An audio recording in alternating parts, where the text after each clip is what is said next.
வாங்க இன்னைக்கு healthy diet lunch வந்து ஜீரா கோகனட் ரைஸ்ங்க. எக் கடாய். இந்த எக் கடாய் வந்து எப்பயும் போல் எல்லாரும் எக்கை வந்து பாயில் பண்ணி அப்படியே போடுவாங்க. நான் அந்த மாதிரி போட மாட்டேன். நான் எப்பவுமே எக்கை வந்து இந்த மாதிரி தான் போடுவேன். இது எப்படி பண்ணணுன்றது நான் வந்து நடுவில் வீடியோ பார்த்துட்டு இருக்கும்போது உங்களுக்கு நான் சொல்கிறேன். அதுக்குள்ளே நம்ம இந்த எக் கடாய்க்கு ஒரு மசாலா ரெடி பண்ணிக்கலாம். வெங்காயம், தக்காளி, சோம்பு, ரெண்டே 2 ஏலக்காய், சின்ன பட்டை, கல்பாசி, சோம்பு, 4 பல்லு தேங்காய், குழம்பு மிளகாய்த்தூள், பாதாமோ இல்லை முந்திரியோ இது ரெண்டுத்தில் எது இருந்தாலும் ஒரு 4 பீஸ் இருந்தால் போதும்.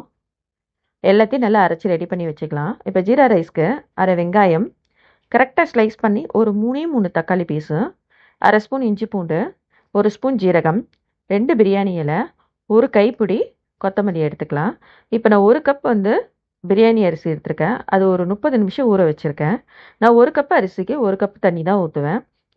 என்னோடய ரேஷியோ பிரகாரம் 1:1 தான்.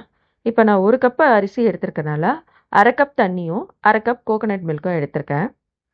இப்போ இதை நம்ம ரெடி பண்ண ஆரம்பிச்சிடலாம்.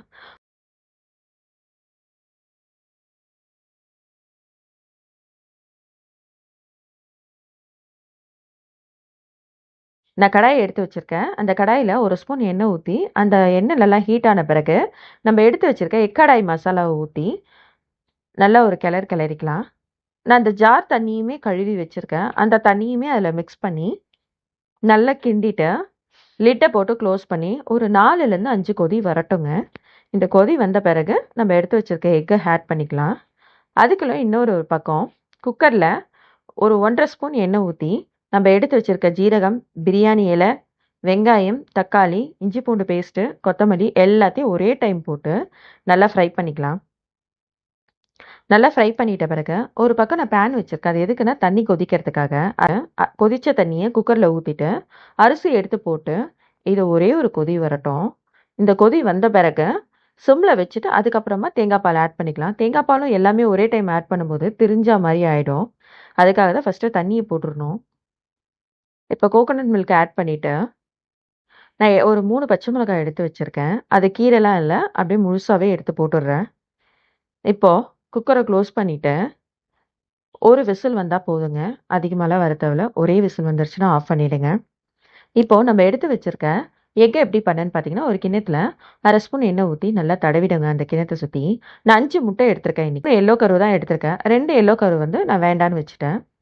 இப்போது எக்கு, எல்லோ கரு, மஞ்சத்தூள், உப்பு, அரை வெங்காயம் சின்ன சின்னதாக கட் பண்ணிக்கோங்க. கொத்தமல்லி ஒரு கைப்பிடி சின்ன சின்னதாக கட் பண்ணி போட்டு நல்லா அடித்து அதை என்ன பண்ணுங்கள், ஒரு சின்ன தட்டை போட்டு க்ளோஸ் பண்ணி நம்ம இட்லி பானையில் வச்சு ஒரு 10 நிமிஷம் வேக வச்சா போதும். நமக்கு இந்த மாதிரி நல்லா அழகாக ஸ்லைஸாக கிடச்சிரும் எக்கு.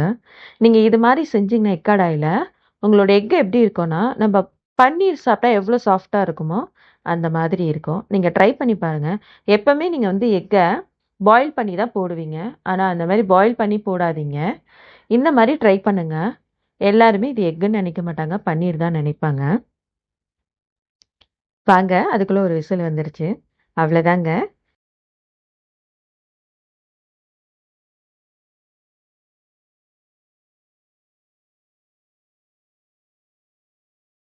இன்னைக்கு நம்மளோட டயட் லஞ்ச் வந்து coconut milk jeera rice, chapati, egg kadai, தண்ணி. அவ்வளோதாங்க. வாங்க சாப்பிடலாம்.